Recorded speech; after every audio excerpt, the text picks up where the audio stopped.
Hello students. Chandigarh career group के YouTube channel पर स्वागत है आपका।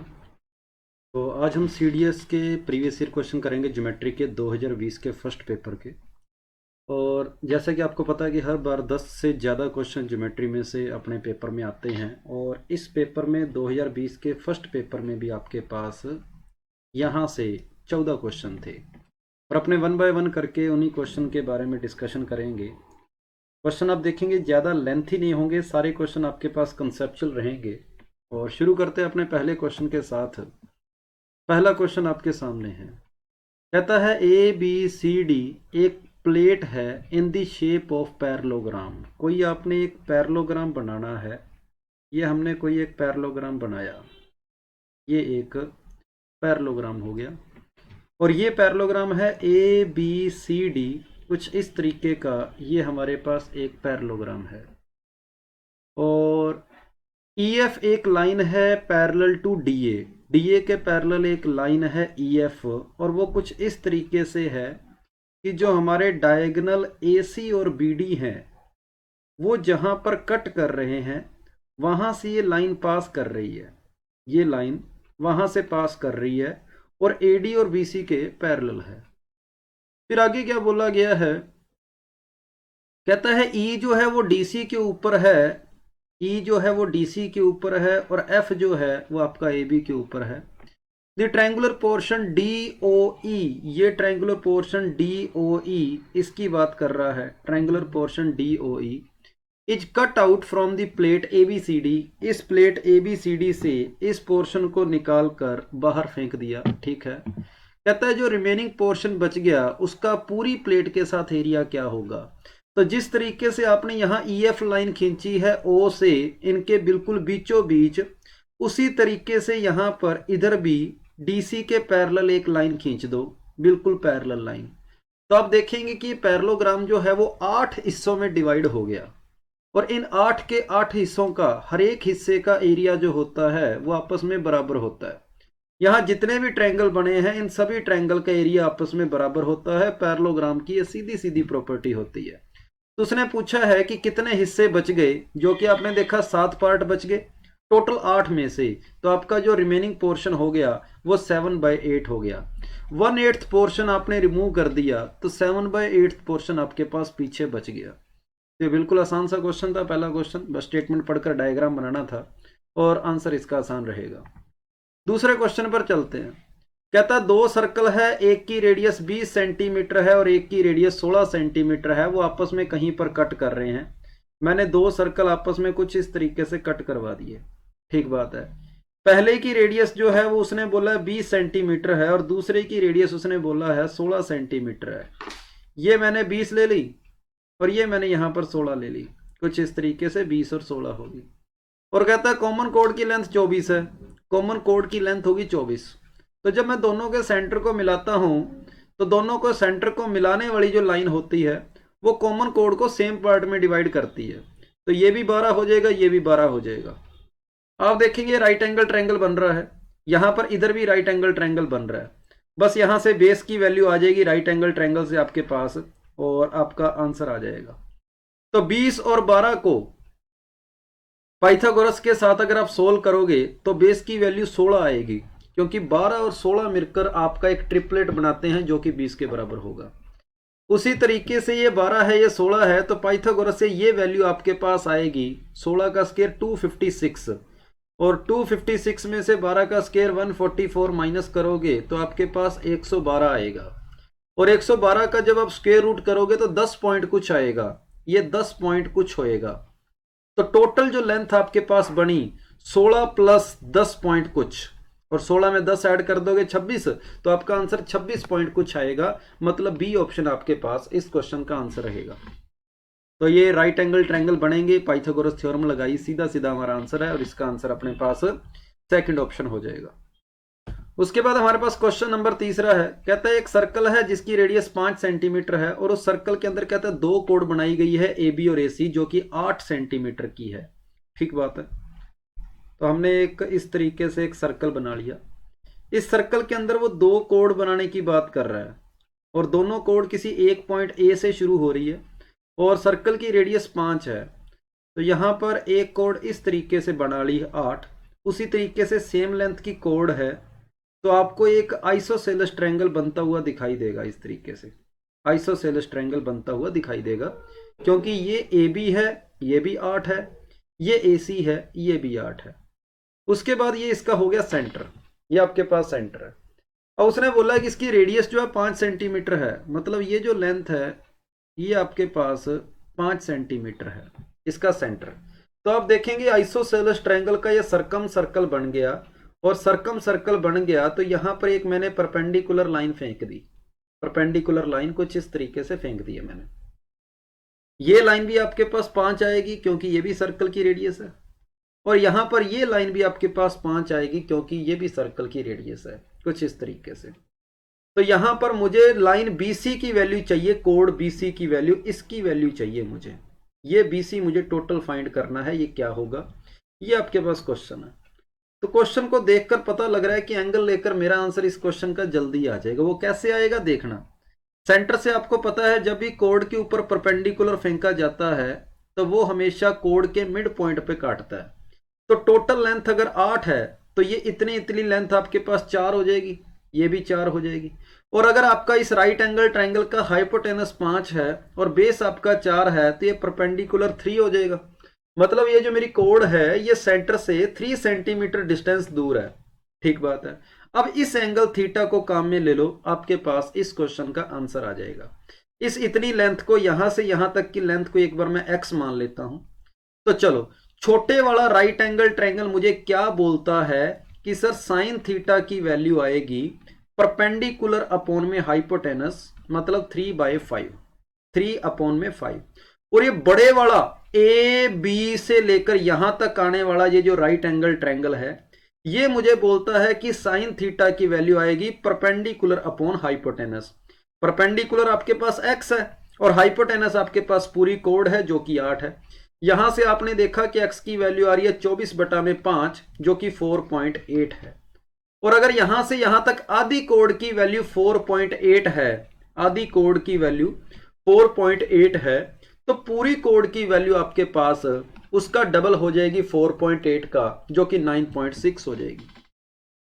तो ये आपका CDS 2020 का फर्स्ट पेपर का तीसरा क्वेश्चन है, और ये क्वेश्चन फिलहाल बाकी क्वेश्चनों से अच्छा है क्योंकि साइन थीटा का कंसेप्ट जो है वो दिमाग में आना थोड़ा सा मुश्किल रहता है ज्योमेट्री के अंदर, क्योंकि ज्योमेट्री के अंदर हम सिर्फ ज़्यादातर ज्योमेट्री से सोचते हैं तो ट्रिग्नोमेट्री की ओर कई बार नहीं जा पाते, तब आप इस क्वेश्चन को थोड़ा सा लंबा लेके जा सकते हो। और खास बात यह भी है कि कंसेप्ट इसके अंदर एक दो कंसेप्ट और लगकर भी इस क्वेश्चन का आंसर आ जाएगा, लेकिन वो कंसेप्ट भी आपके ट्रिग्नोमेट्री से होंगे, सिर्फ ज्योमेट्री से फिलहाल मुझे नहीं लग रहा कि इस क्वेश्चन का आंसर आ पाएगा। तो यहां क्वेश्चन नंबर 4 हमारे पास है कि AC और BD दो डायगोनल हैं। ठीक बात है, AC और BD दो डायगोनल बनाने हैं। तो ये हो गया A हो गया, ये B है और ये हमारे पास D है। ये एंगल उसने 60 डिग्री बोला है। ठीक बात है। ADB 90 डिग्री है। ADB जो है वो हमारे पास 90 डिग्री होना चाहिए। तो मैं यहाँ पर इस अपने डायग्राम को थोड़ा सा ठीक कर देता हूँ कि हमें ADB 90 डिग्री लगे। तो इसलिए इस क्वेश्चन के अंदर इसको भी साफ किया जाए और 90 डिग्री बनाना है हमने यहाँ पर। ADB 90 डिग्री है। ADB ये लो, ADB आपके पास 90 डिग्री हो गया, और 90 डिग्री हो गया तो आपको ये पैरेललोग्राम सिर्फ ऐसा बनता हुआ दिखाई देगा। ये पैरेललोग्राम भी है और ADB आपके पास 90 डिग्री भी हो गया। ठीक बात है। उसके बाद ये 90 है, ये 30 है, तो एक बार बाकी सारे एंगल लिख लेते हैं। ये 30 हो जाएगा, ये भी 60 हो जाएगा, ये हमारे पास 90 आ गया, और ये एंगल भी हमारे पास 30 आ गया, और ये D पॉइंट हो गया, ये पॉइंट हमारे पास C हो गया। उसने बोला BD का स्क्वायर और AB के स्क्वायर के बीच में रिलेशन बताओ। तो BD आपके पास ये है, AB आपके पास ये है। तो अगर इस 30 डिग्री एंगल की बात करें तो बेस और हाइपोटेनस के बीच में रिलेशन पूछ रहा है, तो कोस थीटा को काम में लेंगे। Cos 30 degree is equal to BD upon में AB आ जाएगा, BD अपॉन में AB। तो कोस 30 डिग्री की वैल्यू आपको पता है √3/2 होती है, इंटू में AB, is equal to B D का, बी डी आ गया। दोनों साइड अगर होल स्क्वायर करोगे तो आप देखेंगे कि बी डी का स्क्वायर जो आएगा वो 3/4 ऑफ ए बी का स्क्वायर होएगा। और ये क्वेश्चन भी आपका ट्रिग्नोमेट्री का 30 डिग्री लगाने पर सीधा सा आपका आंसर आ गया। तो क्वेश्चन नंबर 4 का आंसर आपके पास बी ऑप्शन रहेगा। अब मैं चलता हूं क्वेश्चन नंबर 5 की ओर। कहता है line through the vertex A of a parallelogram A B C D. कोई एक पैरेललोग्राम है, ठीक बात है, ये मैंने एक पैरेललोग्राम ले लिया, parallelogram A B C D. उसने बोला है line through the vertex A of a parallelogram A B C D meet D C in P and BC produce in Q. A line through the vertex A of parallelogram ABCD meets DC. A से निकलने वाली line DC को meet करती है। और कब meet करती है? किसी पॉइंट P पर मीट करती है जब BC को प्रोड्यूस किया जाए, BC को प्रोड्यूस किया जाए, ठीक है। और P जो है वो DC का मिड पॉइंट है, ठीक बात है। मतलब वो कुछ इस तरीके से ये कह रहा है, ये डायग्राम बनाने को बोल रहा है, ठीक बात है। ये मिड पॉइंट है, मिड पॉइंट की बात करी गई है। A line through the vertex A of parallelogram ABCD meets DC at point P बोला गया है and BC produced to Q, और BC को Q तक प्रोड्यूस किया गया। P मिड पॉइंट है DC का, ठीक बात है। तो कहता है इनमें से कौन ठीक है, कौन कौन से स्टेटमेंट सही है, अपने इसके बारे में बात कर लेते हैं। पहले डायग्राम को देखते हैं। तो डायग्राम को देखकर पता लगा कि ये दोनों साइडें आपस में बराबर है, पहली बात तो ये। दूसरी बात आपने देखा कि ये एंगल और ये एंगल आपस में बराबर है, ठीक बात है। फिर आपने देखा कि डीए लाइन और बीक्यू लाइन अगर आपस में पैरेलल है तो ये एंगल इस एंगल के बराबर भी होगा, अल्टरनेट एंगल। इसका मतलब ये वाला ट्रायंगल और ये वाला ट्रायंगल दोनों जो है कॉन्ग्रुएंट ट्रायंगल है, और कॉन्ग्रुएंट ट्रायंगल है तो उनका एरिया बराबर होगा, उनकी साइड्स भी आपस में बराबर होगी। तो उसने बोला है एरिया ऑफ ट्रायंगल पीडीए, क्या ये इक्वल है ट्रायंगल का एरिया पीसीक्यू? PCQ, बिल्कुल, दोनों कॉन्ग्रुएंट है तो दोनों इक्वल होंगे, पहला स्टेटमेंट हमारा सही है। फिर कहता है area of triangle DQAB, Q कहां है, क्यू ये रहा, QAB इसकी बात कर रहा है, is twice the triangle PCQ। कहता है इसके एरिया से क्या इसका एरिया, ये पूरा एरिया डबल है। अब मुझे पता है कि P मिड पॉइंट था, ठीक बात है। और सिमिलर ट्रायंगल, अगर मैंने कॉन्ग्रुएंट ट्रायंगल की बात करूं तो कॉन्ग्रुएंट ट्रायंगल बोलते हैं कि साइडें बराबर होती है सारी, तो इस साइड के बराबर ये साइड है, इसका मतलब सी पॉइंट आपका मिड पॉइंट हो गया। और सी पॉइंट मिड पॉइंट है मतलब ऊपर वाला ट्रायंगल जो है इन दो मिड पॉइंट को मिलाने पर बना है। और अगर आपको पता है कि इन दोनों, ये वाला ट्रायंगल और पूरा बड़ा ट्रायंगल अगर आपस में सिमिलर ट्रायंगल है तो इसका एरिया अगर 1 है तो इस पूरे ट्रायंगल का एरिया उसका 4 गुना होगा, क्योंकि साइड का रेशो छोटे ट्रायंगल और बड़े ट्रायंगल की साइड का रेशो 1:2 है। मैं छोटा ट्रायंगल यहां पर PCQ को बोल रहा हूं और बड़ा ट्रायंगल यहां पर ABQ को बोल रहा हूं। इसके इन दोनों की साइड का रेशो अगर 1:2 है तो इनके एरिया का रेशो 1:4 होएगा, पर उसने बोला ट्वाइस है। सेकंड स्टेटमेंट गलत हो गया, ओनली फर्स्ट स्टेटमेंट हमारा सही होगा, ठीक बात है। तो QAB का जो एरिया होगा वो 4 गुना होगा PCQ के। तो ये आपका 5वें क्वेश्चन का सिर्फ पहला ऑप्शन आपका आंसर है। क्वेश्चन नंबर 6 की ओर चलता हूं। कहता है ये तीनों जो है वो किसी राइट एंगल ट्रायंगल की साइड को बताया जा रहा है, और इनमें से एक एंगल आपके पास 90 डिग्री है और सबसे बड़ी साइड Z वाली है। तो सबसे बड़ी साइड अगर आपके पास Z वाली है तो 5 × क्यूब रूट ऑफ Z, ये सबसे बड़ी साइड है। किसी भी एक साइड को 3x बोल दिया, किसी भी एक साइड को आपके पास 4√y बोल दिया, 4√y। अब बोला गया है कि XYZ की मिनिमम इंटीग्रल वैल्यू क्या होगी। तो हमें पता है कि राइट एंगल ट्रायंगल है, पाइथागोरस ट्रिपलेट बनेगा, और पाइथागोरस ट्रिपलेट मुझे इस XYZ को छोड़कर अगर मैं सिर्फ 3, 4, 5 को भी देखता हूं तो मुझे पाइथागोरस ट्रिपलेट दिखाई दे रहा है कि 3 का स्क्वायर और 4 का स्क्वायर मिलकर 5 का स्क्वायर बनाते हैं। इसका मतलब XYZ तीनों को मैं 1, 1, 1 रख सकता हूं, और सी ऑप्शन आपके पास डायरेक्ट इसका आंसर हो जाएगा। X भी 1 है, Y भी 1 है और Z भी 1 होगा, तो आपके पास पाइथागोरस ट्रिपलेट बन रहा है, सी ऑप्शन अपना आंसर है। क्वेश्चन नंबर 7 की ओर चलते हैं। कहता है what is the maximum number of circum circle of triangle. किसी ट्रायंगल की बात करें तो उसका एक ही सर्कम सर्कल होता है, चाहे ट्रायंगल आपका किसी भी शेप का हो। ट्रायंगल आपका एक्यूट, ऑब्ट्यूज, चाहे जो भी ट्रायंगल हो, उसका सर्कम सर्कल सिर्फ एक होता है, इसलिए इसका आंसर फर्स्ट ऑप्शन हो जाएगा। उसके बाद क्वेश्चन नंबर 8 की बात करें, कहता है if an arc of circle of radius 6 centimetre subtend an angle of 30 degree then approximate length of arc. ये एंगल आपको 30 डिग्री दे रखा है, रेडियस 6 सेंटीमीटर दे रखी है, आर्क लेंथ पूछी है आपसे क्या होगी। तो आर्क लेंथ जो होती है वो पाई आर थीटा बाय 180 डिग्री होती है, ये आपके पास आंसर होता है। पाई की वैल्यू आपको पता है 22/7 है, आर की वैल्यू क्वेश्चन में 6 दे रखी है, थीटा आपको 30 डिग्री दे रखा है, तो यहाँ पर 180 से 180 कैंसिल हो गया, 22/7 मतलब आपके पास 3.14 आंसर आ जाएगा। यहाँ पर 3.14 है, क्वेश्चन में क्या दिया है, यहाँ थोड़ा करेक्शन करेंगे, ये 3.14, 2.15 और 2.14 ये आपके पास ऑप्शन है, तो इस क्वेश्चन का आंसर फर्स्ट ऑप्शन हो जाएगा। Pi r theta by 180 degree direct आपके पास आर्क लेंथ का फॉर्मूला है। नेक्स्ट क्वेश्चन नंबर 9, कहता है एक लैडर है 5 metre long is placed in a room so that reach a point 48 metre high on a wall. ठीक है, अभी एक वॉल है, इसकी हाइट 48 मीटर है, और क्या बोला गया है, a ladder 5 metre long is placed in a room so as to reach a point 48 metre high on a wall and on turning a ladder over the opposite side of wall without moving the base reach 14 meter high. What is the breadth of room? कोई एक room है, इसकी height 48 metre है, उसने बोला है एक ladder है 5 metre long is placed in a room so as to reach a point 48 metre high on a wall.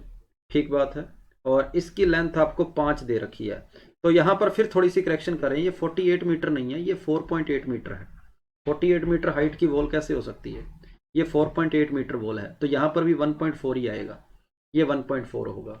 तो ऑप्शन भी आपके पास 5.8, 6, 6.2 और 7.2 कर लेंगे, ये आपके पास ऑप्शन हो जाएंगे।